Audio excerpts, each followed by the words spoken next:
Hubo un tiempo en que México no tenía cárteles. Solo hombres desperdigados en la sierra, cultivando amapola y marihuana entre montañas polvorientas. No existían los grandes capos, ni los ejércitos armados, ni los millones de dólares que después llenarían las bóvedas del crimen. Solo familias campesinas que aprendieron a sobrevivir entre dos fuegos, la pobreza y la ley. Pero todo cambió cuando el dinero del norte comenzó a cruzar la frontera.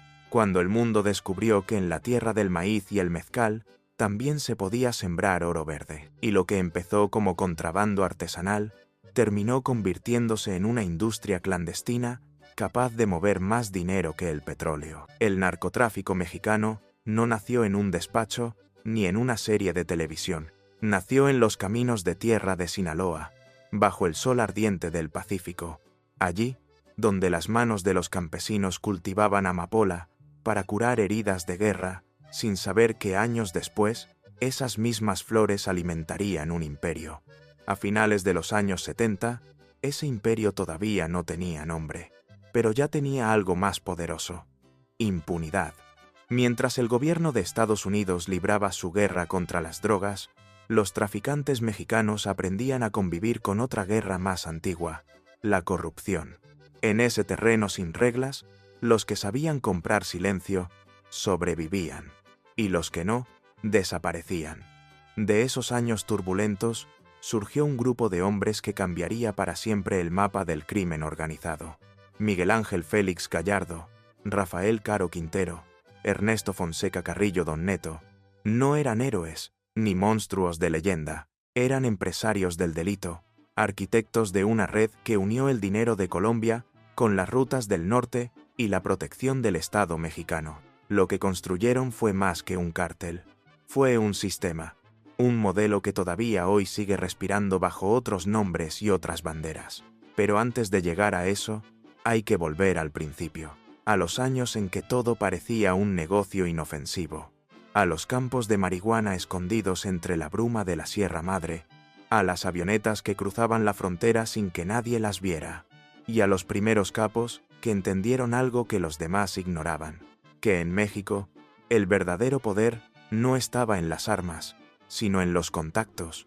El cártel de Guadalajara no fue una creación espontánea, fue la consecuencia inevitable de décadas de alianzas entre narcotraficantes, policías, políticos y empresarios. Una red tan profunda que confundía las líneas entre la autoridad y el delito. Cuando en los informes de inteligencia aparecieron por primera vez los nombres de Félix Gallardo y Caro Quintero, ya era demasiado tarde. El negocio había dejado de ser clandestino.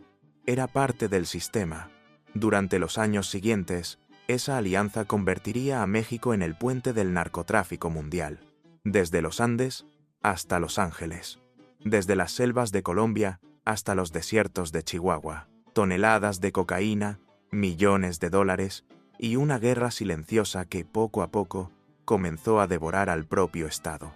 Esta es la historia de cómo un grupo de hombres pasó de ser contrabandistas rurales a magnates internacionales, de cómo compraron impunidad con dinero, favores y miedo, y de cómo, detrás de cada plantación y cada soborno, se construyó una maquinaria tan perfecta que ni siquiera la DEA, con toda su fuerza, pudo detenerla a tiempo. Pero también es la historia de los que intentaron enfrentarlos, de agentes olvidados, de periodistas silenciados y de un país que aprendió a convivir con la violencia como si fuera parte del paisaje. Porque el narcotráfico no solo transformó la economía, transformó la política, la justicia y la moral de una nación entera. Este documental no busca glorificar a nadie, busca entender cómo un país entero se convirtió en el laboratorio del crimen organizado moderno. Cómo la guerra contra las drogas se volvió un negocio más rentable que la droga misma. Y cómo los fantasmas de aquella época siguen vivos en cada titular, en cada ciudad, en cada frontera. Hoy, décadas después, cuando el nombre del cártel de Guadalajara parece un recuerdo lejano, sus raíces siguen ahí, bajo tierra, en los despachos, en los aeropuertos, en los silencios oficiales, porque el crimen no desapareció, solo cambió de rostro. Y su origen, esa primera alianza entre dinero, poder y sangre, sigue siendo la clave para entender el presente. Esta es la historia del nacimiento de un imperio hecho de silencio, corrupción y cocaína, el imperio que lo cambió todo. Los orígenes. El nacimiento del negocio. Mucho antes de que México fuera conocido por sus cárteles, hubo un tiempo en que las montañas del norte solo escondían silencio, polvo y pobreza. Sinaloa, Durango y Chihuahua formaban el llamado Triángulo Dorado, un territorio áspero, olvidado por el Estado, pero fértil para lo ilegal. Allí, en los años 40, los campesinos cultivaban lo que el gobierno no quería ver: amapola. Esa flor, de pétalos frágiles y tallo ensangrentado, producía el látex que más tarde se convertiría en heroína. Durante la Segunda Guerra Mundial, mientras Estados Unidos necesitaba morfina para sus soldados heridos, México se convirtió en su proveedor silencioso. Lo que empezó como cooperación médica, pronto derivó en un negocio clandestino. Cuando la guerra terminó, la demanda legal desapareció, pero el dinero fácil ya había echado raíces. Los campesinos no lo sabían, pero estaban sembrando algo más que amapola. Estaban sembrando el germen de una industria criminal que, décadas más tarde, movería miles de millones de dólares y corrompería a gobiernos enteros. En esa tierra de nadie, donde la ley era un rumor distante, el contrabando era una forma de vida. Pasaban armas, licor, gasolina y luego droga. La frontera no era un límite, era un mercado. Y los que sabían cruzarlo, sin ser vistos, se volvieron poderosos. Fue en ese contexto donde apareció un nombre que, para muchos historiadores, marca el verdadero inicio del narcotráfico moderno mexicano: Pedro Avilés Pérez. Nacido en Badiraguato, Sinaloa, alrededor de 1940, Avilés entendió algo que pocos comprendían en su época. El negocio no estaba en la siembra, sino en el transporte. Mientras otros cultivaban, él organizaba rutas, sobornaba policías, compraba silencio. En poco tiempo, controló el flujo de marihuana y heroína que salía hacia California y Arizona. Avilés fue el primero en usar avionetas para cruzar cargamentos, el primero en crear alianzas entre productores y autoridades, y el primero en demostrar que, en México, la corrupción podía ser más rentable que la violencia. No había todavía cárteles ni jerarquías formales. Había familias, apellidos y una regla no escrita: todo se arregla pagando. El dinero compraba protección, los contactos compraban impunidad y la impunidad compraba poder. Así nació la vieja escuela del narcotráfico mexicano. Hombres de sombrero ancho y palabra corta, que preferían la discreción al espectáculo. Para ellos, el negocio era trabajo, no mito. Su fuerza residía en el silencio. Pero mientras Avilés levantaba su red en Sinaloa, otra semilla empezaba a germinar. Una generación de jóvenes ambiciosos observaba cada movimiento, aprendiendo a moverse entre lo legal y lo prohibido. Entre ellos estaban Miguel Ángel Félix Gallardo, Rafael Caro Quintero y Ernesto Fonseca Carrillo. Tres nombres que con el tiempo convertirían ese oficio rudimentario en una organización empresarial del crimen. Félix Gallardo comenzó como policía estatal. Su trabajo no era arrestar narcos, sino protegerlos. En un país donde la corrupción era un idioma común, supo traducirlo mejor que nadie. Caro Quintero, más joven, era un campesino con talento para el cultivo de marihuana. Su método, el sin semilla, revolucionaría la producción en todo el país. Y Don Neto, el veterano, fue el que les enseñó a mezclar negocio y diplomacia. Pero nada de eso habría sido posible sin un aliado invisible: el propio Estado.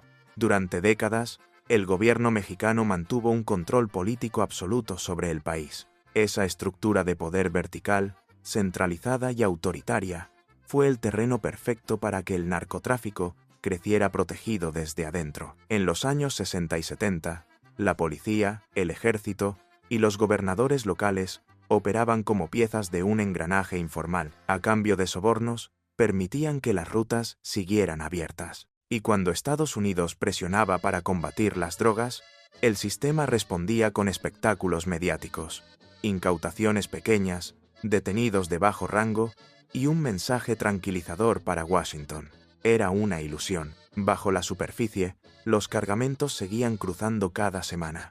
Y cada kilo confiscado era apenas una hoja caída del árbol. El negocio crecía. La marihuana mexicana era cada vez más demandada en California.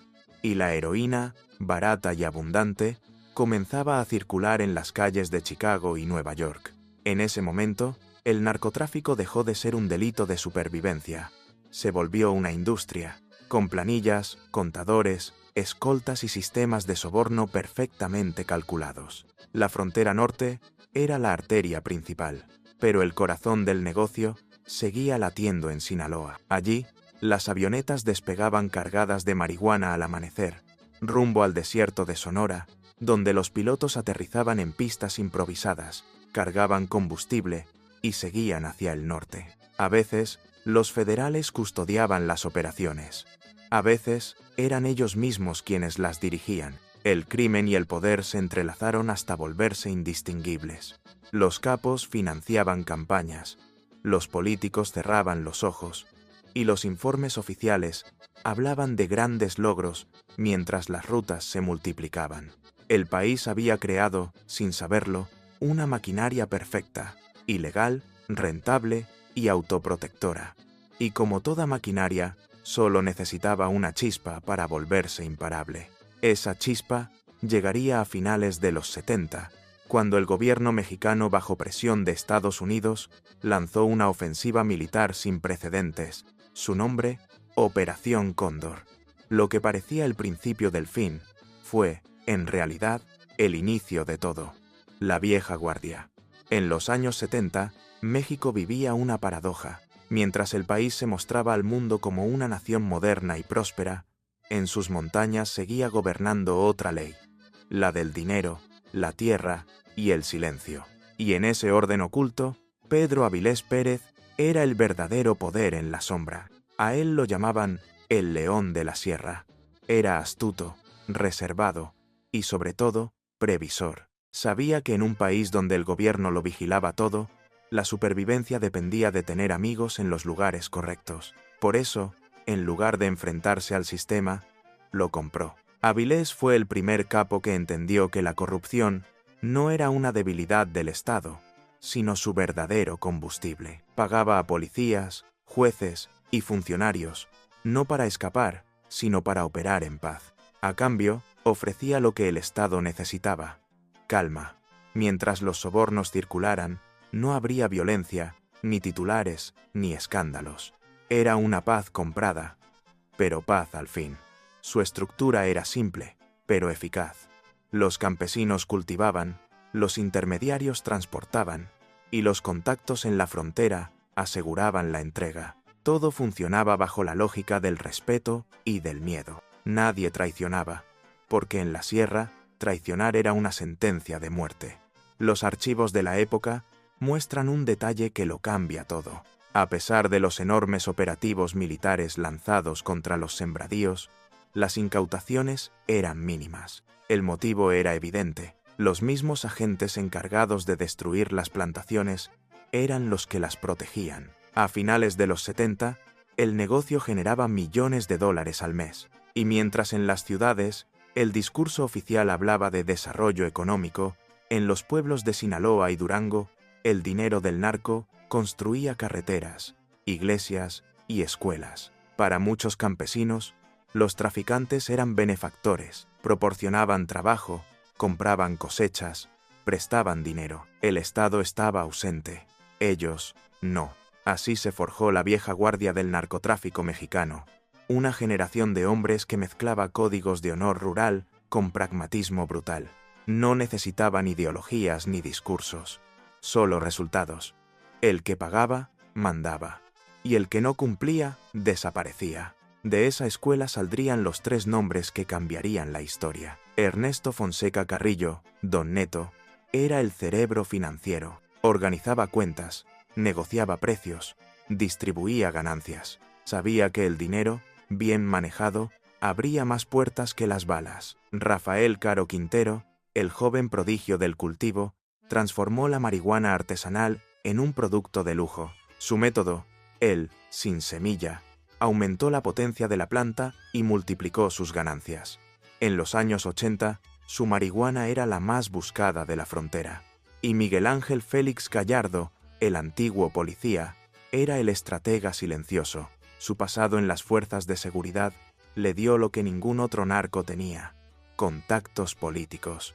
No necesitaba intimidar, sabía a quién llamar. Félix Gallardo trabajó primero como escolta del gobernador de Sinaloa, Leopoldo Sánchez Celis. Durante esos años, aprendió que la verdadera protección no se compra con fusiles, sino con favores. Se convirtió en un intermediario discreto entre el crimen y el poder. Su influencia creció tanto que cuando Avilés murió en 1978, durante un operativo federal, todos sabían quién tomaría su lugar. La muerte de Pedro Avilés marcó un punto de inflexión. Algunos dicen que fue emboscado por la policía, otros que fue entregado por sus propios aliados. Nadie lo sabe con certeza, pero todos coinciden en una cosa: su caída no detuvo el negocio, lo profesionalizó.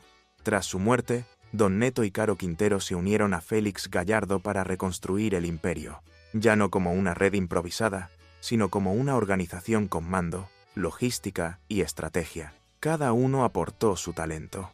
Don Neto, la experiencia; Rafa, la producción; Félix, la conexión con el poder. Esa combinación los volvió invencibles. Durante los primeros años de su alianza, el dinero fluyó como nunca antes. Miles de hectáreas de cultivo se extendían desde Sinaloa hasta Sonora, protegidas por policías locales y militares comprados. Los sobornos llegaban en sobres cerrados, directamente a los despachos de alcaldes y gobernadores. Nadie quería enfrentarlos. Muchos querían imitarlos. La prensa, aún controlada por el régimen, apenas mencionaba el tema. Hablar del narcotráfico era tocar al poder. Y en un país donde el poder y el crimen caminaban juntos, el silencio era la regla. Pero mientras el cártel de Guadalajara tomaba forma, en las sombras se preparaba el primer intento serio de erradicarlo. A finales de 1976, los gobiernos de México y Estados Unidos firmaron un acuerdo de cooperación antidrogas. El resultado fue una operación militar inédita. Miles de soldados desplegados en el norte del país, decenas de helicópteros y el apoyo logístico de la DEA. El objetivo: destruir los cultivos de marihuana y amapola.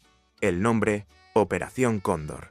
Durante meses, el cielo de Sinaloa se llenó de helicópteros. Los campos fueron fumigados, los ranchos allanados, los campesinos detenidos. En los informes oficiales, la operación fue un éxito rotundo. Miles de hectáreas destruidas, cientos de arrestos, toneladas de droga incautadas. Pero en la realidad, el golpe fue selectivo. Los pequeños productores fueron los más afectados.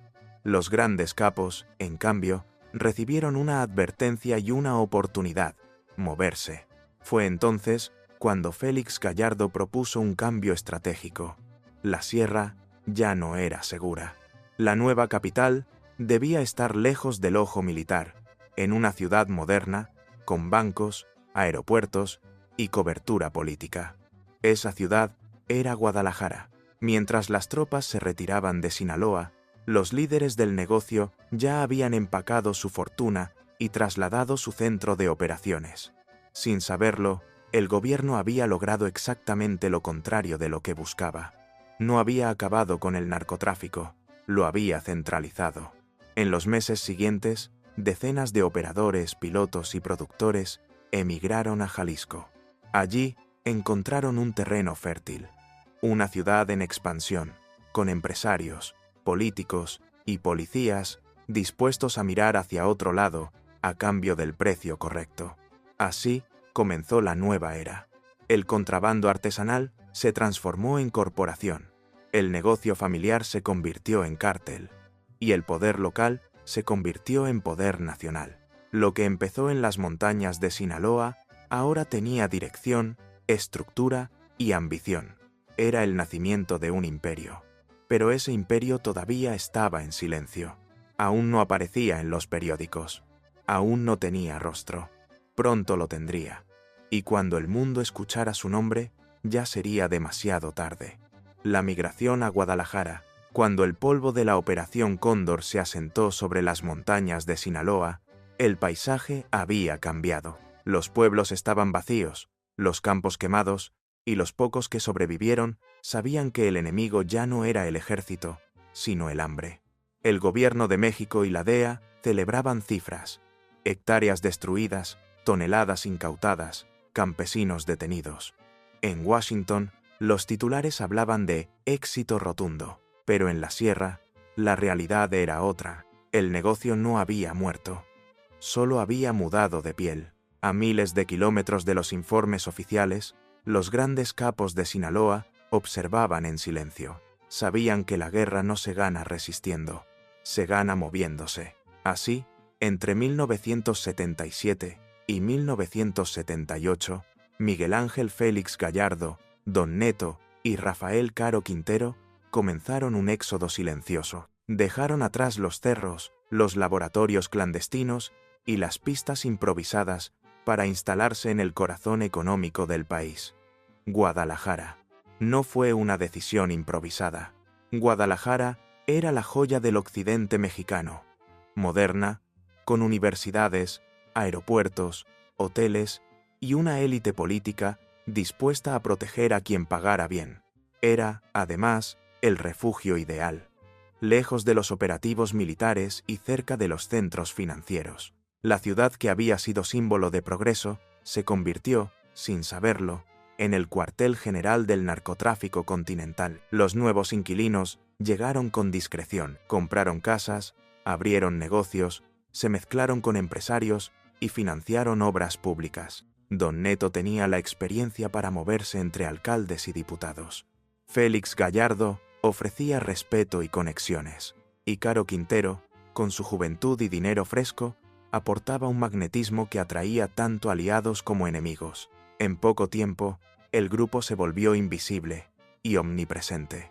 La Dirección Federal de Seguridad, DFS, el organismo de inteligencia mexicana, fue el puente que los conectó con el poder real. Varios de sus altos mandos ofrecieron algo que ningún capo había tenido antes: protección institucional. Les garantizaban rutas seguras, información sobre operativos y contactos dentro del gobierno federal. A cambio, recibían millones en efectivo. El trato era simple y eficaz. El Estado necesitaba dinero, los narcos necesitaban blindaje, y mientras ambos fingieran ignorarse, la maquinaria seguiría funcionando. Con esa red de protección, Guadalajara se convirtió en el punto neurálgico del tráfico de drogas en América. Desde ahí, los capos coordinaban envíos hacia Estados Unidos, gestionaban plantaciones en el norte y establecían alianzas con productores sudamericanos. Por primera vez, México dejó de ser solo un país de tránsito. Se volvió un socio comercial del crimen internacional. Los barrios residenciales de la ciudad comenzaron a llenarse de mansiones nuevas, autos de lujo y fiestas que duraban días. Pero detrás del glamour había una disciplina férrea. Félix Gallardo impuso una regla de oro: la discreción es poder. Nada de guerras, nada de titulares. El éxito se medía por el silencio. Mientras tanto, en los despachos de Washington, los informes de la DEA comenzaban a mostrar algo desconcertante. Las incautaciones en la frontera bajaban, pero el flujo de droga aumentaba. El sistema funcionaba con precisión quirúrgica. Las rutas estaban tan bien coordinadas que parecía haber un solo mando detrás de todo. Ese mando existía, y estaba en Guadalajara. Lo que el gobierno estadounidense empezaba a llamar Cártel de Guadalajara no era una empresa formal. Era una federación de clanes, unidos por intereses y protegidos por un pacto de silencio. Los Arellano Félix, en Tijuana; el Azul Esparragoza, en Sinaloa; Pablo Acosta, en Ojinaga; el Güero Palma y el Chapo Guzmán, en los márgenes. Todos bajo una misma autoridad: el padrino, Miguel Ángel Félix Gallardo. El negocio dejó de ser local. Ahora se movían toneladas de marihuana y heroína cada mes. Y cuando los colombianos Pablo Escobar y sus socios de Medellín comenzaron a buscar rutas seguras para su cocaína, los mexicanos ya estaban listos para recibirlos. Pero ese encuentro todavía no ocurría. Antes, el Cártel de Guadalajara debía consolidar su estructura interna.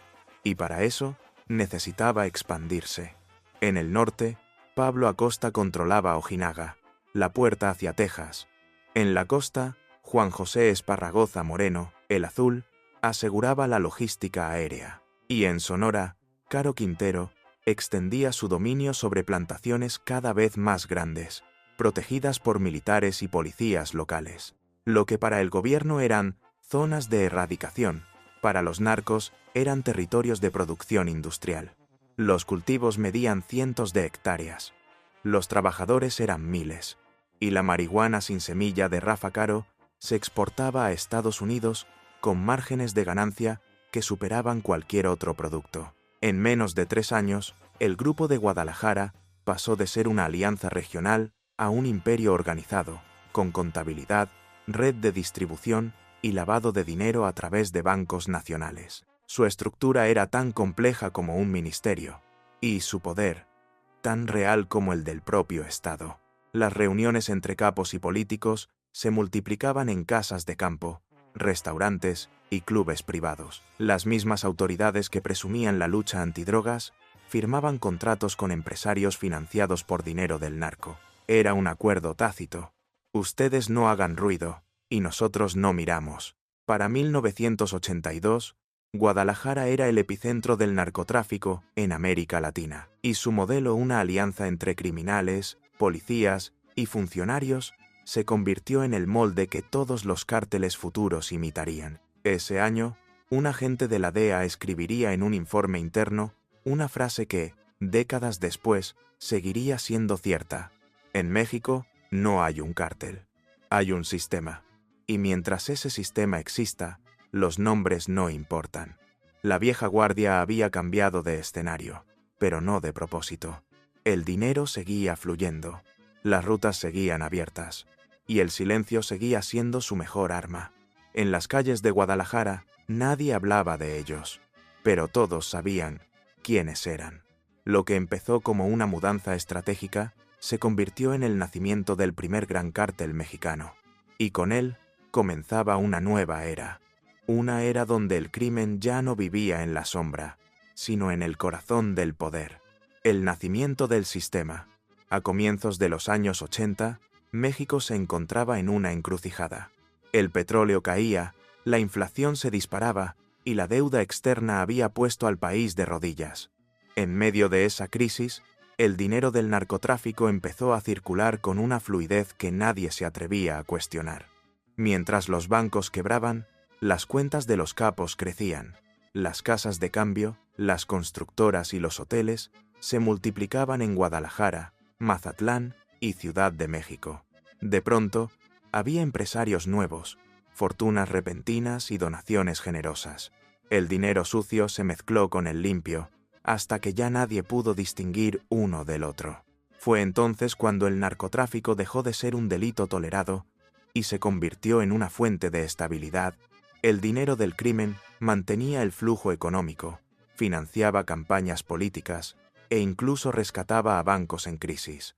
A cambio, los capos recibían lo único que realmente necesitaban: tiempo y silencio. Miguel Ángel Félix Gallardo entendió antes que nadie que ese equilibrio no debía romperse. Era un hombre distinto a los capos que vendrían después. No buscaba fama, ni guerra, ni notoriedad. Buscaba control. Y su método fue tan eficaz como implacable: la organización. Bajo su mando, el negocio se dividió en zonas y responsabilidades, como una empresa multinacional. Cada región tenía su operador, cada ruta, su encargado, y cada movimiento, su precio. En la frontera, los Arellano Félix administraban Tijuana. El Güero Palma y el Chapo Guzmán operaban bajo la supervisión directa de Don Neto. El Azul Esparragoza coordinaba la logística aérea y los contactos con los colombianos. Y Amado Carrillo Fuentes, el sobrino de Don Neto, aprendía a mover cargamentos en aviones, una habilidad que más tarde lo haría leyenda.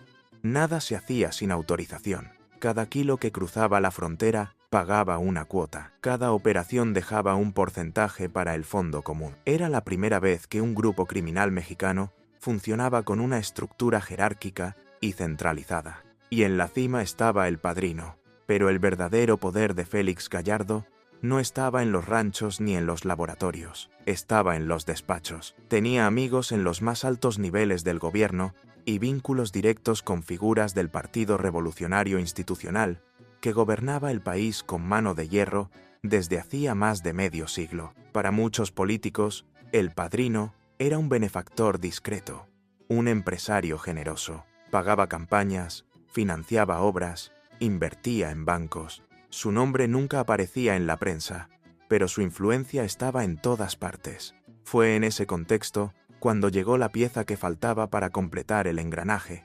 Colombia. A miles de kilómetros, en Medellín, un grupo de jóvenes empresarios criminales había descubierto el producto perfecto: la cocaína. Ligera, fácil de transportar y con un margen de ganancia que hacía que la marihuana pareciera un pasatiempo. Pero había un problema. El Caribe, su ruta principal hacia Estados Unidos, se había vuelto un campo de batalla. Necesitaban una alternativa, y la encontraron en México. Los contactos fueron gestionados por Ramón Mata Ballesteros, un hondureño con vínculos en ambos mundos. Fue él quien presentó a los hombres de Medellín con los jefes de Guadalajara. La propuesta era simple: los colombianos producirían la cocaína, los mexicanos la cruzarían. A cambio, recibirían una parte de cada cargamento. El trato cambió la historia. El negocio se multiplicó por 10, el dinero por 100. Ya no se trataba de vender marihuana o heroína. Ahora se movían toneladas de cocaína pura. Cada vuelo, cada camión, cada embarque representaba millones de dólares. Los colombianos confiaban en la disciplina y el sigilo de los mexicanos. Y los mexicanos aprendieron rápidamente que, al controlar la frontera, podían exigir más que un porcentaje. Así nació la alianza entre Medellín y Guadalajara, la primera gran fusión del crimen organizado latinoamericano. Una sociedad de conveniencia basada en 3 pilares: logística, corrupción y confianza. Mientras Pablo Escobar construía su imperio a sangre y fuego, Félix Gallardo lo hacía con cálculo y diplomacia. Ambos entendían que su poder dependía de una misma debilidad: la avaricia de los gobiernos que fingían combatirlos. En cuestión de meses, los cargamentos comenzaron a llegar en aviones bimotor que aterrizaban en pistas clandestinas del norte de México. Desde allí, los paquetes eran almacenados, divididos y cruzados hacia Arizona y Texas en caravanas protegidas por policías federales. Los pagos se hacían en dólares, y parte de esa fortuna regresaba a Colombia en cheques de caja firmados desde bancos de Guadalajara. El sistema era tan eficiente que ni siquiera la DEA lograba rastrear los movimientos. Los informes estadounidenses de 1983 ya advertían que México había pasado de ser un país productor a convertirse en el principal distribuidor de cocaína hacia el norte. Pero nadie escuchó. En Washington, la prioridad era otra: la Guerra Fría, Centroamérica, los contras nicaragüenses. El narcotráfico seguía siendo un problema mientras no afectara los intereses geopolíticos. Y en México, el gobierno mantenía su papel de socio silencioso. Mientras los laboratorios de Guadalajara procesaban toneladas de cocaína al mes, la ciudad vivía una bonanza sin precedentes. Los restaurantes de lujo estaban llenos, las constructoras trabajaban día y noche, y los bancos no hacían demasiadas preguntas. Las fortunas ilegales se lavaban a través de cuentas legítimas, protegidas por una red de abogados, notarios y funcionarios. El crimen se había institucionalizado. Ya no necesitaba esconderse. Había aprendido a vestirse de empresario, a hablar el idioma de la economía y la política. Así nació lo que muchos investigadores llamarían después el Sistema Guadalajara, una red de complicidades donde cada engranaje, desde el campesino hasta el ministro, tenía su papel. Un sistema que no se sostenía con violencia, sino con dinero, que no buscaba protagonismo, sino permanencia, y que, a diferencia de los cárteles colombianos, aprendió una lección fundamental: no desafíes al Estado, conviértete en parte de él. Para 1984, el imperio de Félix Gallardo abarcaba toda la cadena del narcotráfico: producción, transporte, distribución y lavado. Era un poder invisible, pero absoluto.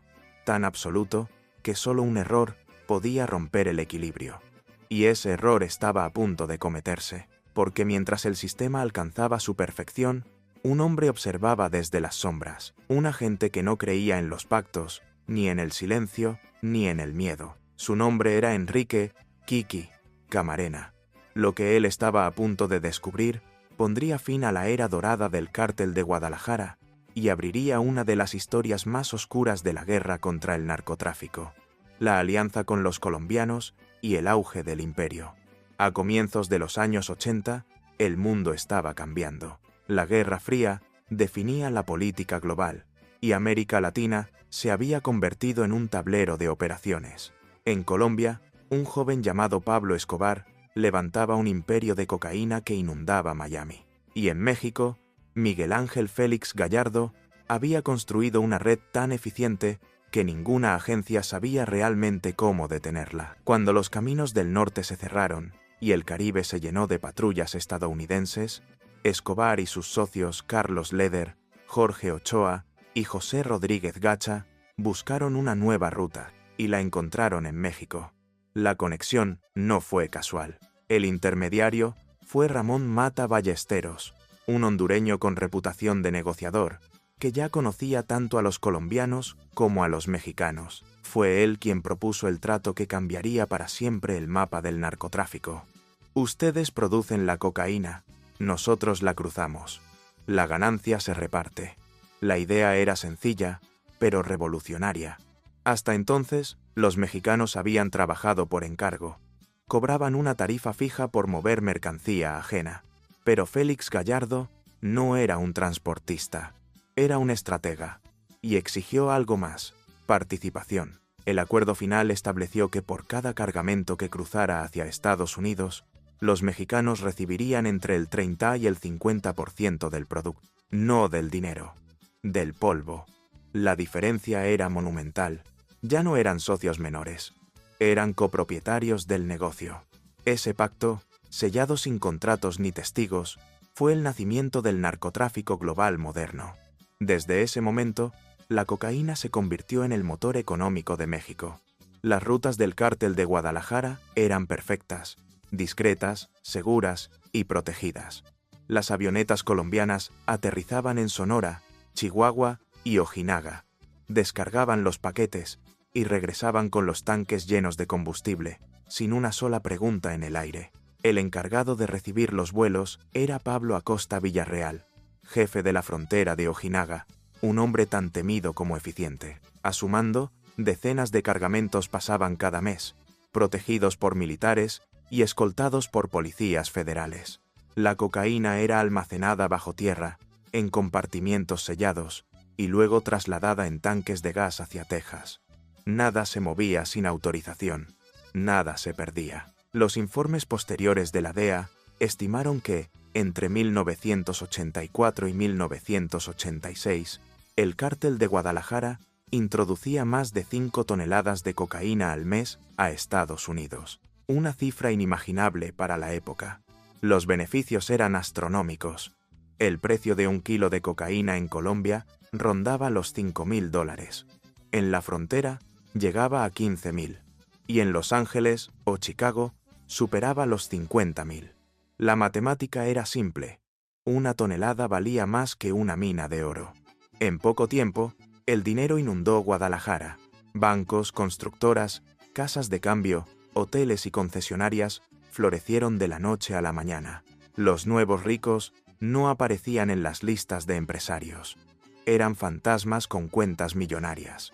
El lavado de dinero se convirtió en una industria paralela, tan rentable como el tráfico mismo. Los banqueros sabían quiénes eran sus clientes, pero no hacían preguntas. Y los políticos, mientras tanto, recibían donaciones que salvaban campañas enteras. El narcotráfico se había convertido en parte del sistema financiero mexicano. Félix Gallardo supervisaba todo desde la discreción. No levantaba la voz, no ostentaba armas, no daba órdenes en público. Lo hacía todo con una frase breve, una llamada o una visita. Su control era total, su poder invisible. Rafael Caro Quintero, en cambio, se volvió la cara visible del imperio. Su riqueza era tan evidente que ya no podía ocultarla. Ranchos de lujo, autos deportivos, fiestas interminables y avionetas con matrícula privada. Su sinsemilla seguía generando millones. Pero ahora la cocaína lo había convertido en un magnate. Era joven, impulsivo y peligroso. Don Neto, el veterano, mantenía la paz entre los capos. Era el consejero, el que evitaba conflictos, el que conocía los nombres de los generales, los jueces y los secretarios que debían ser pagados a tiempo. Gracias a él, el cártel se mantuvo unido durante un tiempo, porque la riqueza no solo trajo poder, también trajo algo peor: visibilidad. Los lujos comenzaron a llamar la atención. Las plantaciones crecían tanto que ya eran visibles desde el aire. Y la DEA, que hasta entonces había mirado hacia otro lado, empezó a sospechar que México no solo era una ruta, sino un centro de producción y distribución. En Washington, el discurso oficial seguía hablando de colaboración binacional, pero en las calles, la cocaína mexicana corría como un río. El sistema se había vuelto demasiado grande para ocultarlo. Mientras los informes de inteligencia se acumulaban, un nombre comenzó a aparecer repetidamente: Rafael Caro Quintero. Su arrogancia, su fama y su poder lo habían convertido en el rostro más visible del cártel. Y detrás de él, una figura silenciosa, aún más temida: Miguel Ángel Félix Gallardo. El negocio estaba en su punto más alto. Las rutas eran seguras, los políticos estaban comprados y los dólares fluían sin control. Pero el equilibrio era frágil, demasiado perfecto para durar. A finales de 1983, un agente estadounidense destinado en Guadalajara comenzó a seguir las pistas. No buscaba a los capos, buscaba entender cómo un país entero podía estar al servicio de un solo negocio. Su nombre era Enrique Kiki Camarena. Aún no lo sabía, pero estaba a punto de tocar los cimientos del imperio más poderoso de América Latina. Y con su investigación, encendería la mecha que haría estallar una guerra sin retorno: el descubrimiento de Kiki Camarena. En 1983, la oficina de la DEA en Guadalajara era poco más que un despacho olvidado. 7 agentes, sin armas, sin autoridad y con órdenes vagas desde Washington. Su tarea oficial era colaborar con la policía mexicana. En la práctica, eso significaba observar y callar.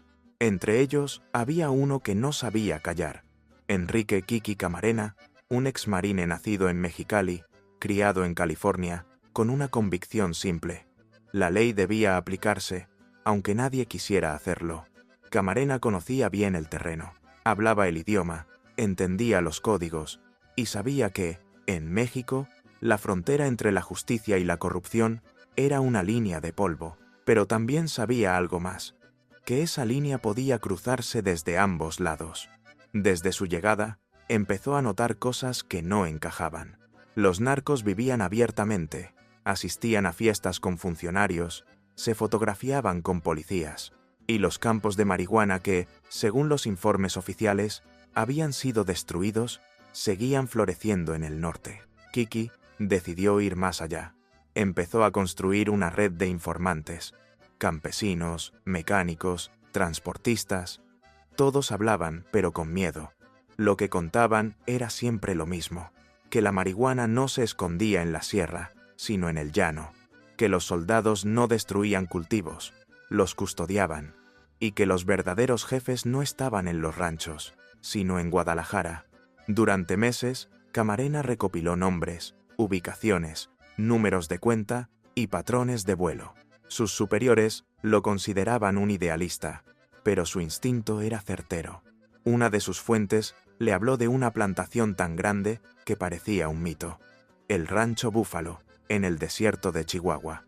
Más de 200 hectáreas de marihuana sin semilla, cultivadas con tecnología de punta, sistemas de riego subterráneo y guardias armados. El propietario, según decían, era Rafael Caro Quintero. Kiki sabía lo que significaba esa información. Si el rancho existía, no era solo un golpe al narcotráfico, era una prueba de que el Estado mexicano estaba colaborando con los capos. Una evidencia directa de que la guerra contra las drogas era una farsa. Pero obtener pruebas no era fácil. Los agentes estadounidenses necesitaban autorización para sobrevolar territorio mexicano, y cada solicitud terminaba bloqueada por la Procuraduría. La burocracia era una muralla, así que Camarena decidió actuar a su manera. En noviembre de 1984, junto a un pequeño grupo de agentes y soldados leales, sobrevoló el área señalada. Lo que vio desde el aire no tenía precedentes. Un mar verde extendiéndose sobre el desierto, plantaciones perfectamente alineadas, canales de riego, instalaciones eléctricas, barracones para cientos de trabajadores. No era un campo ilegal, era una fábrica. Cuando los helicópteros descendieron, los jornaleros huyeron en todas direcciones. Los federales confiscaron más de 8.000 toneladas de marihuana. Fue el mayor decomiso en la historia de América Latina. Pero lo que siguió no fue celebración, sino silencio. En lugar de procesar a los responsables, el gobierno mexicano ordenó cerrar el caso con discreción. Los nombres desaparecieron de los informes, los testigos fueron trasladados, y el expediente se extravió. Camarena comprendió que había tocado algo más profundo que el narcotráfico. Había tocado el sistema. Los meses siguientes, el ambiente se volvió hostil. Los agentes de la DEA eran seguidos, vigilados, interceptados. Las llamadas eran pinchadas, las direcciones filtradas. Camarena comenzó a recibir advertencias anónimas. A veces una voz al teléfono, a veces un coche estacionado frente a su casa. Sabía que lo estaban marcando, pero siguió. Su investigación reveló una red de protección que llegaba hasta la Dirección Federal de Seguridad, la agencia de inteligencia del Estado. Los mismos que debían combatir al crimen estaban cobrando de los narcos. Y entre ellos había nombres cercanos al presidente, a gobernadores y a mandos del ejército.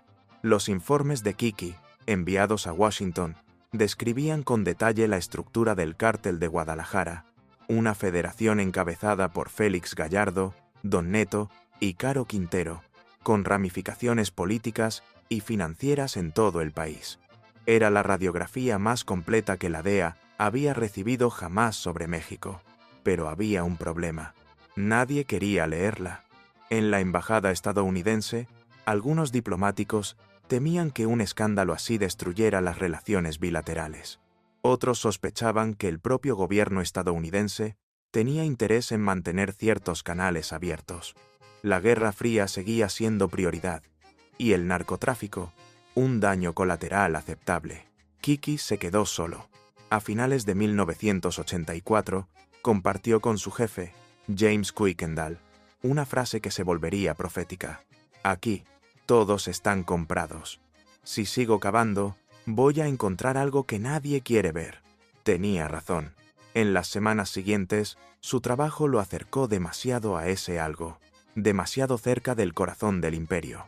El 7 de febrero de 1985, a plena luz del día, Enrique Camarena salió del consulado estadounidense en Guadalajara. Iba a almorzar con su esposa. Nunca llegó. 5 hombres lo interceptaron. Lo obligaron a subir a un coche sin placas y desapareció. Esa tarde, la ciudad siguió su rutina. El tráfico, los cafés, los noticieros. Pero en los despachos del consulado, el silencio se volvió insoportable. El sistema que Kiki había intentado exponer acababa de revelar su rostro. Durante los días siguientes, Washington exigió respuestas. La embajada presionó al gobierno mexicano, mientras las agencias de inteligencia cruzaban acusaciones. Nadie sabía dónde estaba el agente. O quizás todos lo sabían, y nadie quería decirlo. Lo que siguió no fue solo un crimen. Fue una declaración de poder. Un mensaje al mundo. En México, la verdad tiene precio. El secuestro de Kiki Camarena no fue un accidente ni una reacción descontrolada. Fue un acto calculado, planificado por el mismo sistema que había jurado combatirlo. Y con ese secuestro, el equilibrio se rompió. El silencio se transformó en ruido. El imperio de Guadalajara, que había vivido protegido por la impunidad, acababa de firmar su propia sentencia. El asesinato de un agente estadounidense sería el punto de quiebre. La frontera dejaría de ser una línea invisible para convertirse en una línea de fuego. La venganza y la respuesta de Estados Unidos. Durante 9 días, la embajada estadounidense en Ciudad de México vivió una calma tensa. Nadie hablaba abiertamente, pero todos sabían lo que significaba la desaparición de un agente de la DEA en territorio mexicano. Era una línea roja, una afrenta directa al gobierno de los Estados Unidos. Washington reaccionó con una velocidad que sorprendió incluso a los propios diplomáticos. El presidente Ronald Reagan convocó una reunión de emergencia con el director de la DEA y el secretario de Estado. El mensaje fue claro: si México no entrega a los responsables, nosotros iremos por ellos. El embajador John Gavin, un ex actor de Hollywood convertido en diplomático, entendió el simbolismo del momento. Por primera vez, Estados Unidos consideraba al narcotráfico mexicano no como un problema policial, sino como una amenaza de Estado. Al día siguiente, la frontera fue sellada. Miles de vehículos quedaron detenidos. Los camiones fueron inspeccionados uno a uno, los aeropuertos vigilados, los puertos revisados por agentes federales. Era una presión sin precedentes, un mensaje dirigido no solo al gobierno mexicano, sino a quienes se ocultaban detrás del poder. Guadalajara, mientras tanto, seguía su rutina con una calma inquietante. Los capos sabían que el golpe que habían dado era demasiado grande. Pero también sabían algo más: el sistema los protegería. Durante años habían financiado campañas, pagado sobornos, comprado silencios. Nadie dentro del gobierno podía tocarles sin arrastrarse a sí mismo. Sin embargo, esta vez, el escándalo era demasiado público. El secuestro de un agente extranjero no podía ocultarse tras comunicados diplomáticos. Y cuando un mes después los cuerpos de Kiki Camarena y Alfredo Zavala, el piloto que lo acompañaba, fueron hallados en una fosa clandestina en Michoacán, la historia dejó de ser un asunto interno. El mundo entero la estaba mirando. Los informes forenses revelaron algo más terrible que la muerte: la tortura. Camarena había sido golpeado durante horas, atado, interrogado y mutilado. Las grabaciones del interrogatorio, según versiones posteriores, circulaban en despachos de alto nivel, tanto en México como en Estados Unidos. Las voces que se escuchaban en esas cintas no pertenecían solo a narcos. Había funcionarios, comandantes y hombres con rango dentro del gobierno. La pregunta ya no era quién mató a Kiki Camarena, era cuántos lo permitieron. La DEA respondió con lo que llamó Operación Leyenda, la mayor investigación internacional de su historia. Cientos de agentes fueron desplegados en México y Centroamérica con una sola misión: capturar a los responsables, sin importar el costo político. El nombre de Rafael Caro Quintero apareció en todos los informes. También el de Ernesto Fonseca Carrillo y el del padrino Miguel Ángel Félix Gallardo. Los tres eran, para Estados Unidos, los culpables directos.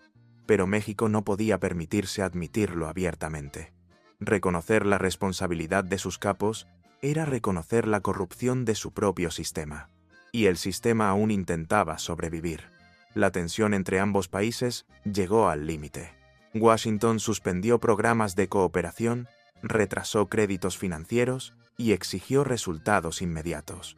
El gobierno mexicano, acorralado, respondió con una operación simbólica: la captura de Caro Quintero. Ocurrió el 4 de abril de 1985 en Costa Rica, donde se ocultaba junto a su novia Sara Cosío, hija de una influyente familia de Guadalajara. Fue detenido por la policía local y entregado a las autoridades mexicanas en un operativo rodeado de cámaras.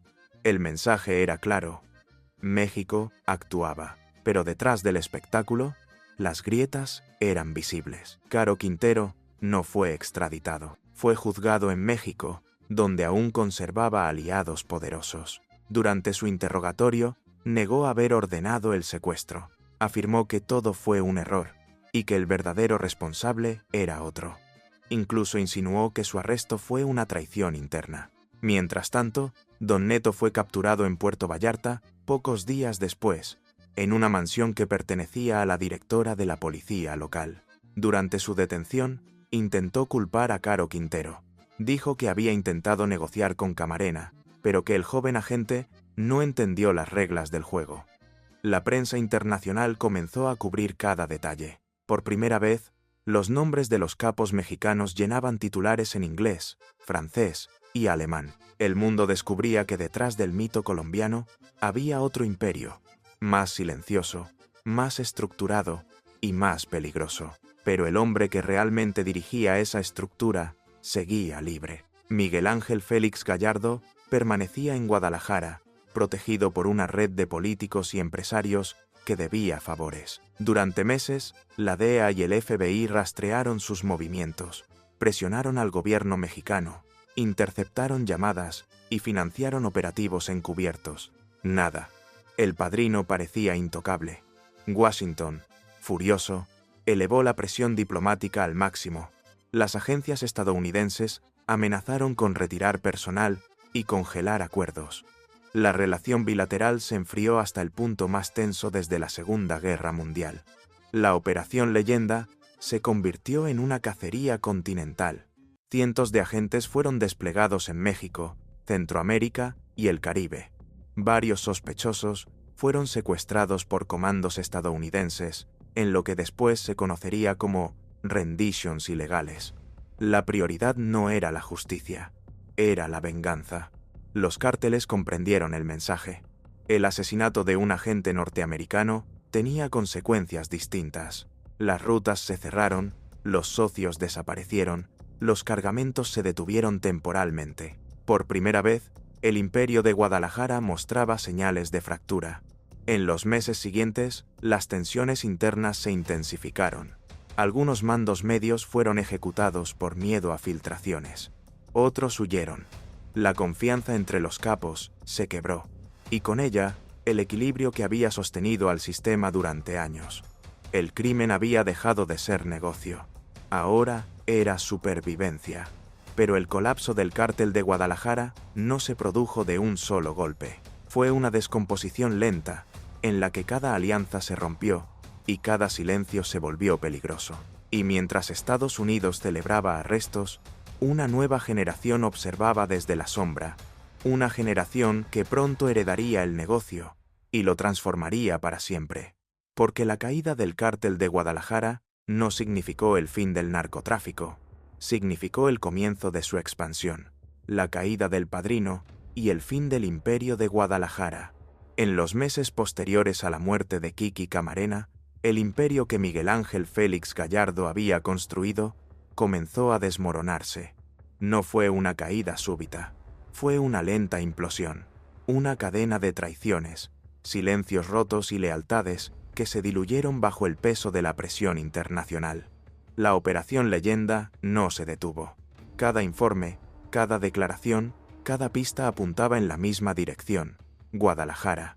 Para los agentes de la DEA, el hombre que habían bautizado como el Padrino era el eslabón final. Pero capturarlo era más que una misión policial. Era una cuestión de prestigio. Durante años, Félix Gallardo había mantenido un perfil tan bajo que parecía un fantasma. Vivía rodeado de lujos, pero sin ostentación. Se movía entre empresarios, políticos y militares con la misma calma con la que un banquero gestiona sus cuentas. Sus propiedades estaban a nombre de terceros. Sus reuniones, disfrazadas de cenas familiares. Y sus contactos, protegidos por un código de silencio que había resistido todas las filtraciones. Aún así, el cerco se cerraba. La DEA filtró documentos a la prensa, presionó al Congreso estadounidense y forzó al gobierno mexicano a actuar. Era una guerra de imagen. México necesitaba demostrar que controlaba la situación. Estados Unidos exigía una cabeza. La decisión final se tomó en silencio. El propio presidente mexicano, Carlos Salinas de Gortari, autorizó la operación. El 8 de abril de 1989, en una casa discreta de Guadalajara, la policía judicial rodeó la residencia de Miguel Ángel Félix Gallardo. El hombre más poderoso del narcotráfico mexicano fue arrestado sin disparar un solo tiro. La noticia recorrió el mundo en minutos.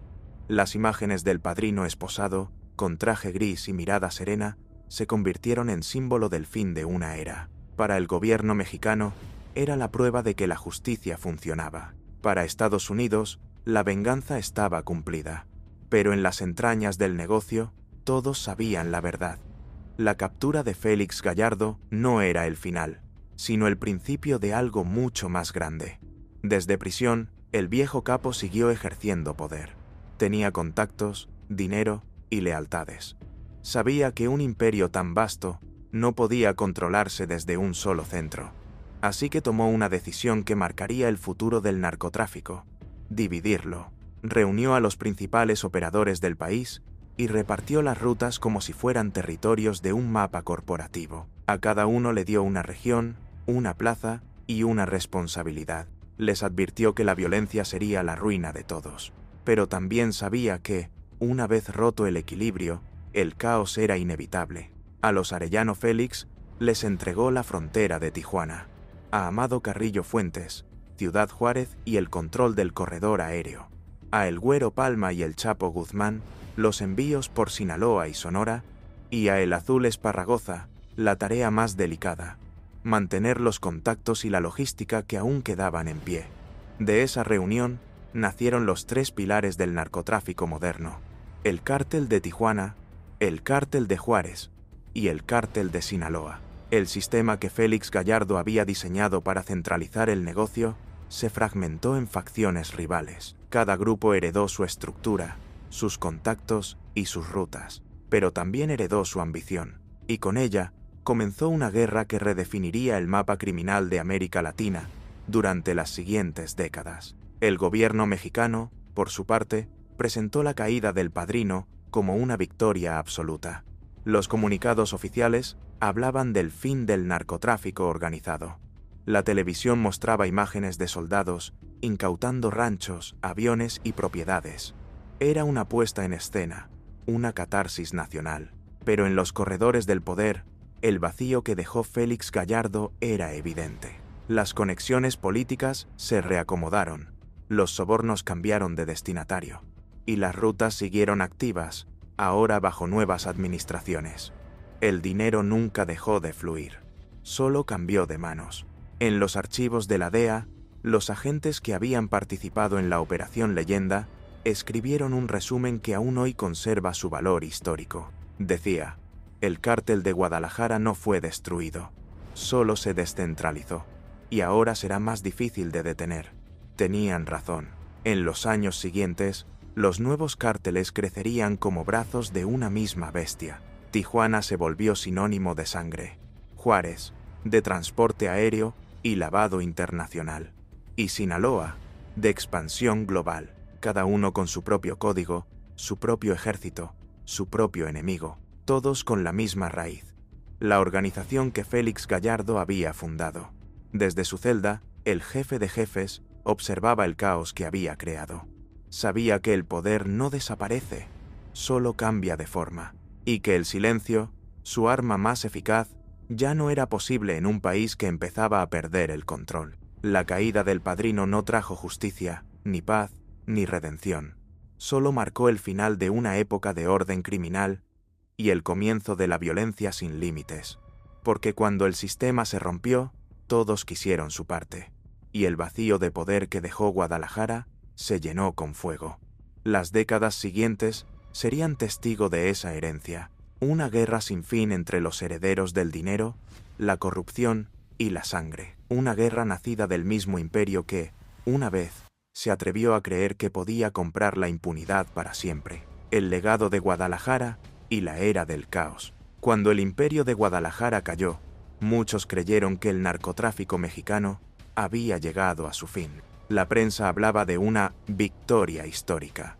Los funcionarios se felicitaban en conferencias, pero detrás de los micrófonos, el dinero seguía moviéndose, los cargamentos seguían cruzando, y los hombres que habían aprendido bajo el mando del Padrino ya estaban construyendo algo nuevo, porque el crimen, en México, nunca muere, solo se adapta. Miguel Ángel Félix Gallardo, desde prisión, había hecho algo más que rendirse. Había reestructurado el negocio, repartió rutas, territorios y contactos como si fueran acciones de una empresa. El norte del país se dividió en feudos criminales, y cada uno de sus antiguos socios se convirtió en un nuevo señor de la frontera. Así nacieron los tres grandes herederos del sistema. Tijuana, bajo el control de los hermanos Arellano Félix. Ciudad Juárez, en manos de Amado Carrillo Fuentes. Y Sinaloa, donde Joaquín, el Chapo, Guzmán, el Güero Palma y el Azul Esparragoza comenzaron a levantar su propio imperio. Lo que había sido una federación unida por sobornos y acuerdos políticos, se fragmentó en cárteles armados, movidos por la codicia y la desconfianza. Cada grupo conservó su parte de las rutas, pero ya no respondía a nadie. El equilibrio se rompió, y con él, el pacto de silencio que había mantenido la estabilidad durante una década. El poder se descentralizó, pero la corrupción siguió intacta. Los nuevos jefes heredaron no solo las rutas, sino también las relaciones con la policía, los jueces y los gobernadores. El mismo dinero que antes garantizaba orden, ahora financiaba guerras. El primero en entender el cambio fue Amado Carrillo Fuentes, el Señor de los Cielos. Sobrino de Don Neto, había aprendido que el futuro del narcotráfico no estaba en esconderse, sino en profesionalizarse. Transformó el cártel de Juárez en una red de transporte aéreo internacional, con flotas de aviones privados y pilotos contratados como si fueran empleados de una aerolínea. Por cada vuelo, millones de dólares atravesaban el continente. Carrillo no necesitaba armas ni violencia. Su fuerza estaba en la logística, y por un tiempo, logró lo imposible: dirigir un cártel sin derramar sangre. Pero mientras Juárez prosperaba, en la frontera oeste, los Arellano Félix transformaron Tijuana en un campo de guerra. Educados en el lujo y protegidos por una red de funcionarios corruptos, convirtieron la ciudad en su reino privado. Quien cruzaba sin su permiso, moría, y quien hablaba, desaparecía. Su brutalidad contrastaba con la estrategia empresarial de Carrillo. Mientras uno construía un imperio financiero, los otros imponían el terror como herramienta de poder. Y en medio de ambos, desde las montañas de Badiraguato, surgía un nombre que pronto se volvería leyenda: Joaquín, el Chapo, Guzmán. Heredero de la disciplina de Félix Gallardo y la ferocidad de Caro Quintero, el Chapo aprendió a combinar ambas cosas. Entendió que la violencia podía ser útil, pero solo si servía para mantener el negocio. Durante los años 90, el cártel de Sinaloa se expandió desde el Pacífico hasta la frontera norte. Su estructura flexible y su capacidad para adaptarse a los cambios lo convirtieron en una organización imposible de erradicar. Mientras los demás cárteles se desgastaban en guerras internas, Sinaloa crecía en silencio, diversificaba rutas y compraba voluntades.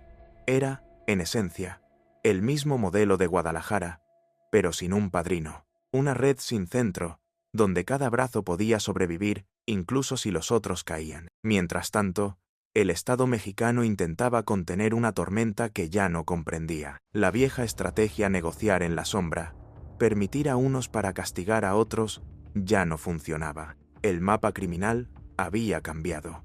Y por primera vez, el gobierno había perdido el control. Los informes de inteligencia de la época lo describían con claridad. Ya no hay un cártel dominante. Hay facciones con capacidad militar, económica y política. Cada una puede sustituir al Estado en su territorio. Y así fue. Las ciudades del norte comenzaron a llenarse de retenes armados, convoyes ilegales y ejecuciones públicas. El silencio que había caracterizado al cártel de Guadalajara desapareció.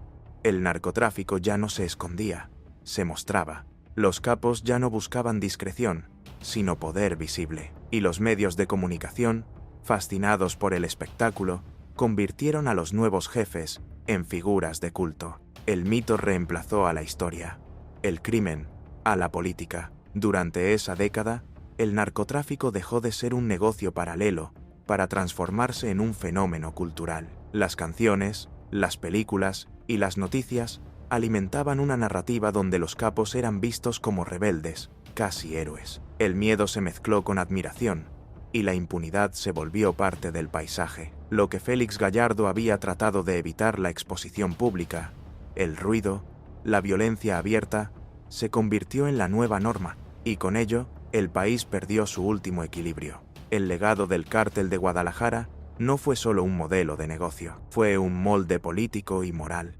Demostró que el poder podía construirse desde la ilegalidad siempre que se compartieran las ganancias. Y enseñó a toda una generación de criminales que el Estado no era un obstáculo, sino un socio. Ese fue su verdadero legado, no las rutas, ni la cocaína, ni las fortunas escondidas, sino la idea de que en México todo puede comprarse, incluso la justicia. El país entraba en una nueva era, una era donde el crimen ya no pedía permiso, sino que dictaba las reglas, el nuevo orden y la guerra de los herederos. La caída de Félix Gallardo no trajo paz, trajo territorio. Y el territorio, en el mundo del narcotráfico, vale más que la vida. A comienzos de los años 90, México era un tablero de ajedrez donde cada jugador tenía su propia guerra. La unidad que alguna vez existió bajo el mando del Padrino se había convertido en un caos controlado por intereses individuales. Cada cártel defendía su plaza como si fuera un país soberano, con su propio ejército, su propia justicia y sus propias leyes. El cártel de Tijuana, liderado por los hermanos Arellano Félix, dominaba la frontera occidental. Benjamín, el cerebro financiero. Ramón, el ejecutor. Eduardo y Francisco Javier, los encargados del tráfico. Juntos, construyeron un reino de terror. Tijuana se transformó en una ciudad sitiada, donde la policía obedecía órdenes dobles, las del gobierno y las del cártel. Las ejecuciones se volvieron rutinarias. Los periodistas que se atrevían a nombrarlos aparecían muertos en los márgenes de la carretera. Las iglesias, los bares y hasta los aeropuertos se convirtieron en escenarios de ajuste de cuentas. Su brutalidad era un mensaje. Nadie estaba a salvo. Mientras tanto, en el norte, el cártel de Juárez de Amado Carrillo Fuentes se consolidaba como la organización más rica del continente. Su flota de aviones privados, el famoso Cielo, que le dio su apodo, transportaba toneladas de cocaína directamente desde Colombia hasta Chihuahua, usando rutas aéreas que ningún radar detectaba. En su mejor momento, Carrillo movía más de 400 toneladas de cocaína al año. Pero su genio no estaba solo en el transporte. Amado fue el primero en entender que la guerra no se gana con armas, sino con cuentas bancarias. Lavó su fortuna a través de constructoras, bancos y empresas fantasma en México, Panamá y España. Financiaba campañas políticas, invertía en proyectos públicos y mantenía una imagen de empresario respetable. Mientras los Arellano hacían ruido con balas, Amado compraba silencio con dólares. El tercer poder era Sinaloa, la cuna del narcotráfico. Allí, una nueva generación de capos había aprendido del error de los viejos: mantener el perfil bajo, evitar el protagonismo y convertir la violencia en herramienta, no en espectáculo. Joaquín, el Chapo, Guzmán, Héctor, el Güero, Palma y Juan José, el Azul, Esparragoza, tomaron el control de las rutas del Pacífico y extendieron sus operaciones hasta Estados Unidos, Sudamérica y Asia. Su estrategia era simple: no luchar por territorio, sino por rutas. Mientras los demás se desgarraban por plazas, ellos se concentraban en abrir caminos. Durante unos años, el equilibrio precario entre estos tres gigantes mantuvo una falsa calma, pero el negocio era demasiado grande para compartirlo. Y tarde o temprano, alguien tenía que romper la tregua. La chispa saltó en 1992. Una emboscada en Guadalajara cambió todo. Hombres armados del cártel de Tijuana intentaron asesinar a El Chapo Guzmán en el estacionamiento del Aeropuerto Internacional. En el fuego cruzado murió un hombre inocente, el cardenal Juan Jesús Posadas Ocampo. Su asesinato conmocionó al país y expuso públicamente la magnitud de la guerra entre cárteles. Por primera vez, el narcotráfico ya no podía ocultarse. Había traspasado la frontera moral del país, y lo había hecho a plena luz del día, en uno de los lugares más vigilados de México. El gobierno respondió con una ofensiva espectacular: detenciones masivas, operativos televisados, promesas de justicia. Pero el daño ya estaba hecho. La guerra había comenzado, y el Estado solo era un espectador más. Las calles de Tijuana, Mexicali y Ciudad Juárez se convirtieron en zonas de combate. Los cárteles desplegaron comandos armados con fusiles de asalto, granadas y radios militares.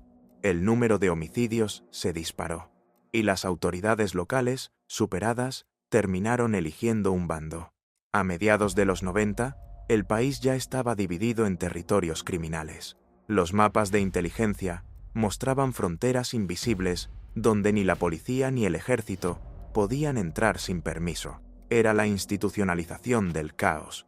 Mientras tanto, en 1997, una noticia sacudió a México y al mundo. Amado Carrillo Fuentes, el Señor de los Cielos, había muerto durante una cirugía estética en un hospital privado de la capital. Según el informe oficial, intentaba cambiar su rostro para escapar de la persecución. Pero pocos creyeron esa versión. Su cuerpo fue enterrado bajo un silencio espeso, y su fortuna desapareció en cuestión de días. Su muerte dejó un vacío enorme, y con él, una nueva ola de violencia. Los remanentes de Juárez, Sinaloa y Tijuana se enfrentaron por las rutas que Carrillo había controlado. El país entró en un espiral sangriento que marcaría el final de la década. Los atentados se multiplicaron. Las ejecuciones dejaron de ser clandestinas, se filmaban, se fotografiaban, se convertían en mensajes. Los narcos habían descubierto el poder de la imagen. El miedo ya no era un secreto, era un espectáculo. En paralelo, el Estado mexicano atravesaba su propia crisis. En el año 2000, el Partido Revolucionario Institucional, que había gobernado durante más de 70 años, perdió las elecciones. Por primera vez, México tenía un cambio de poder. Pero la promesa de renovación política llegó demasiado tarde. Los nuevos gobiernos heredaron un país dividido, infiltrado por el crimen y dependiente del dinero del narcotráfico. Los cárteles habían dejado de ser organizaciones ocultas. Eran actores del poder. Financiaban campañas, influían en elecciones, negociaban con gobernadores y controlaban economías locales. La vieja frontera entre crimen y Estado, trazada en los tiempos de Félix Gallardo, ya no existía. El país vivía en una dualidad permanente. El gobierno mandaba de día, y los cárteles, de noche. En menos de una década, México había pasado del imperio del silencio a la guerra sin rostro, y lo que antes era una organización unida por la ambición, ahora era una constelación de imperios enfrentados por la supervivencia. La herencia del cártel de Guadalajara se manifestaba en cada disparo, en cada titular y en cada ciudad sitiada. Su sistema había muerto, sí, pero de sus ruinas habían nacido monstruos más jóvenes, más violentos y más impredecibles. Y el Estado, debilitado, ya no podía contenerlos. La internacionalización del narcotráfico y el mito del poder. El cambio de siglo no trajo calma, trajo expansión. Cuando el mundo creyó que el narcotráfico mexicano había tocado su límite, los cárteles demostraron que apenas estaban comenzando. Las nuevas generaciones ya no pensaban en sobrevivir, pensaban en dominar. Con la caída del PRI en el año 2000 y el debilitamiento del viejo sistema político, el equilibrio que había contenido al crimen se rompió. Los acuerdos tácitos entre gobierno y narcos, esas alianzas invisibles que durante décadas mantuvieron la paz a cambio de silencio, se desmoronaron. Sin árbitro, las organizaciones comenzaron a expandirse sin control. Lo que alguna vez fue un negocio regional, se volvió una red internacional que cruzaba océanos y continentes. El cártel de Sinaloa abrió rutas hacia Europa, África y Asia. Los Arellano Félix y los remanentes de Juárez buscaron nuevos socios en Centroamérica, y los nuevos grupos que emergían como el Cártel del Golfo y su brazo armado, los Zetas, transformaron el crimen en una maquinaria de guerra. El narcotráfico ya no era una sombra del Estado, era un Estado en sí mismo, con ejército, inteligencia, finanzas, propaganda y territorio. En 2006, el gobierno mexicano declaró la guerra contra el narcotráfico. Miles de soldados salieron a las calles. El país se militarizó, pero lo que debía ser una ofensiva controlada se convirtió en un conflicto interno sin precedentes. Las cifras hablan por sí solas. En menos de una década, Más de 200.000 muertos, miles de desaparecidos, comunidades enteras desplazadas. Y detrás de esas cifras, una verdad incómoda. El crimen había aprendido a sobrevivir incluso bajo la guerra. Mientras el Estado se desgastaba combatiendo a unos, otros crecían en silencio. El cártel de Sinaloa, bajo la dirección de Joaquín El Chapo Guzmán, alcanzó una expansión global que ningún capo latinoamericano había logrado. Desde la sierra de Badiraguato hasta los puertos de Rotterdam, Hong Kong y Melbourne, su red operaba como una multinacional. La DEA lo calificó como el narcotraficante más poderoso del planeta. Pero esa etiqueta, más que reconocimiento, era un síntoma. El mundo ya no podía distinguir entre mito y realidad. Las series, los libros y las canciones convirtieron a los capos en leyendas. Sus nombres se volvieron marcas, y su historia, entretenimiento. El narcotráfico había conquistado algo más que territorio. Había conquistado el imaginario colectivo. El mito reemplazó al miedo. La estética del poder, las armas, el dinero, la ostentación, se convirtió en aspiración cultural. Las nuevas generaciones crecieron viendo a los narcos no como criminales, sino como símbolos de éxito. Era la última victoria del sistema que nació en Guadalajara, convertir el crimen en una narrativa. Mientras tanto, en los despachos políticos, las mismas estructuras de corrupción seguían intactas. Los sobornos se institucionalizaron. Las campañas electorales se financiaban con dinero del narco. Y la justicia, atrapada entre intereses cruzados, se volvió un escenario vacío. El país vivía una paradoja trágica. Nunca se había hablado tanto del narcotráfico y nunca había sido tan incontrolable. Los gobiernos cambiaban, las estrategias se renovaban, pero la raíz seguía siendo la misma. Un modelo creado en los años 80, perfeccionado durante décadas y sostenido por el dinero que nunca deja de fluir. Hoy, los cárteles mexicanos controlan rutas globales, alianzas con mafias europeas y mercados en 5 continentes. Su poder económico supera el PIB de varios países de América Central, y sus estructuras de mando discretas, descentralizadas, invisibles, son herederas directas del sistema que Félix Gallardo diseñó hace más de 40 años. El imperio del silencio se transformó en un imperio del ruido. Y, sin embargo, el principio sigue siendo el mismo: pagar para existir, matar para permanecer. Los investigadores coinciden en algo. El cártel de Guadalajara fue el laboratorio del narcotráfico moderno. De su modelo nacieron todos los demás. De sus alianzas surgieron las rutas. Y de su corrupción, las guerras que aún no terminan. Porque, aunque los nombres cambien, Sinaloa, Jalisco, Zetas, Norte del Valle, el mecanismo sigue intacto. El dinero compra protección, la protección compra poder, y el poder compra olvido. Hoy, el mapa del narcotráfico ya no tiene fronteras. Los capos negocian con mafias rusas, triadas chinas y redes africanas. Usan criptomonedas, barcos de carga y corporaciones ficticias. Son empresarios globales del crimen, herederos directos de aquella alianza nacida en los años 80 entre Colombia y México. Y mientras los gobiernos cambian discursos, el negocio sigue su curso, inmutable, preciso, rentable. Un sistema tan vasto que ya no depende de un hombre, ni de una ciudad, ni de un país. Solo depende del consumo, la corrupción y la necesidad humana de poder.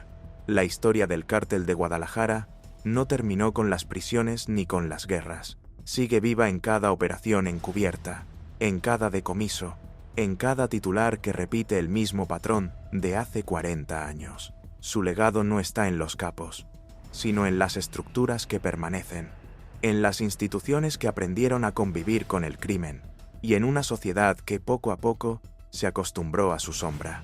El precio del silencio. 4 décadas después de su nacimiento, el legado del cártel de Guadalajara sigue vivo. No en los nombres ni en los rostros, sino en el sistema que ayudó a construir. Un sistema donde el crimen no se esconde, se administra, donde el dinero dicta la justicia, y donde el silencio sigue siendo la mejor garantía de poder.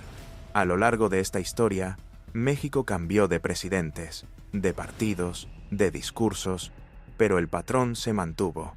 Cada nueva estrategia contra el narcotráfico se alimentó de los mismos errores: la corrupción, la impunidad y la ilusión de control. El país aprendió a convivir con la violencia como si fuera parte de su identidad, y el mundo, que antes miraba desde lejos, terminó aceptando el narcotráfico mexicano como un fenómeno inevitable, casi natural. Pero nada de esto fue inevitable. Todo fue construido. Y todo podría haberse evitado. Los hombres de Guadalajara no solo fundaron un cártel, fundaron una forma de entender el poder. Nos enseñaron que, cuando el dinero penetra las instituciones, la frontera entre legalidad y crimen se vuelve invisible. Y que la impunidad no nace de la violencia, sino del silencio de quienes prefieren no mirar. Ese fue, y sigue siendo, el verdadero precio del silencio. El costo de permitir que la corrupción se vuelva costumbre y que la memoria se borre con cada nuevo escándalo. Hoy, los nombres han cambiado. Ya no es Félix Gallardo, ni Caro Quintero, ni Don Neto, pero el sistema que ellos construyeron sigue funcionando con precisión de reloj. Basta un soborno, un favor, una llamada, y todo vuelve a empezar. El narcotráfico no desapareció. Se adaptó. Aprendió a operar en el ruido, a disfrazarse de empresa, a comprar legitimidad. Y mientras el mundo mira hacia otro lado, sigue creciendo, invisible, como una sombra que nunca deja de moverse. Esta historia no es solo sobre criminales, es sobre un país que aprendió a sobrevivir entre dos poderes, el del Estado y el del dinero. Y sobre una sociedad que aún busca el valor de la memoria, en medio del ruido, el miedo y la impunidad. Porque recordar no es mirar al pasado, es entender el presente. Y solo cuando se entiende el origen del poder, se puede reconocer su precio. Gracias por acompañarnos hasta el final de esta historia. Si llegaste hasta aquí, significa que valoras la verdad, por dura que sea. Te invitamos a suscribirte al canal, activar la campanita y dejar tu opinión en los comentarios. Tu apoyo nos permite seguir contando historias reales, de esas que el poder prefiere que olvidemos. Nos vemos muy pronto, en el próximo episodio de Relato Mafioso, donde seguiremos desenterrando las verdades ocultas que marcaron la historia del crimen y del poder. Porque, mientras existan silencios, siempre habrá alguien dispuesto a llenarlos con sangre.